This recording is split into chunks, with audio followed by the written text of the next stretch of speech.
तुम्हारी ब्यू ऐसा कौन सा गुनाह करती थी जो मरने के बाद इतनी दर्दनाक सजा मिल रही है? एक दफा का जिक्र है कि एक छोटे से गांव में एक औरत रहती थी।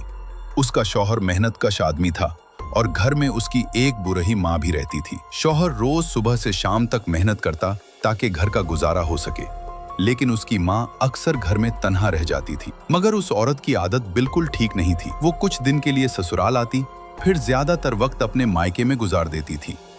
उसे ससुराल में रहना पसंद ही नहीं था।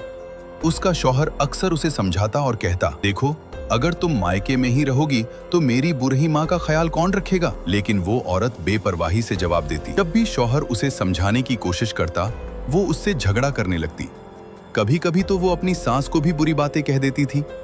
उसका शौहर कई मर्तबा उसे लेने आया, लेकिन वो हर बार वापस आने से इनकार कर देती। गांव वालों को धीरे धीरे पता चला कि उस औरत के कुछ गैर मर्दों से गलत ताल्लुकात भी हैं। फिर एक दिन अचानक उस औरत का इंतकाल हो गया। गांव में खबर फैली तो लोग जमा हो गए। जनाजा अदा किया गया और उसे कब्रिस्तान में दफन कर दिया गया।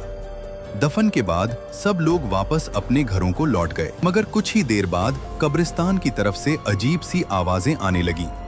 कुछ लोगों ने देखा कि एक कब्र के पास बहुत से कुत्ते जमा हो गए हैं। वो जोर जोर से भौंक रहे थे, कुछ अपने पंजों से मिट्टी हटा रहे थे और कुछ कब्र को नोचने की कोशिश कर रहे थे।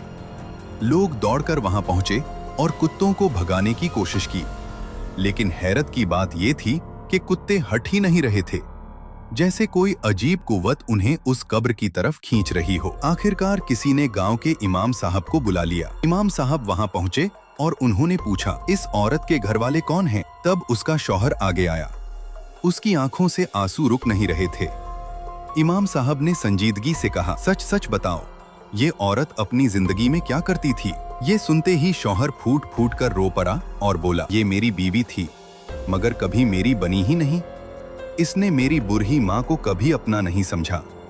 वो उसे अकेला छोड़कर हमेशा मायके चली जाती थी। मैं उसे बार बार समझाता था, लेकिन वो हर बार मुझसे झगड़ा करती और इसके कुछ गैर मर्दों से भी गलत ताल्लुकात थे। शौहर की बात सुनकर पूरा गांव खामोश हो गया। लोगों, आज देख लो, जो औरत अपने घर की जिम्मेदारी से भाग जाए, अपनी सास को तन्हा छोड़ दे और गलत रास्तों पर चल पड़े, उसका अंजाम ऐसा भी हो सकता है।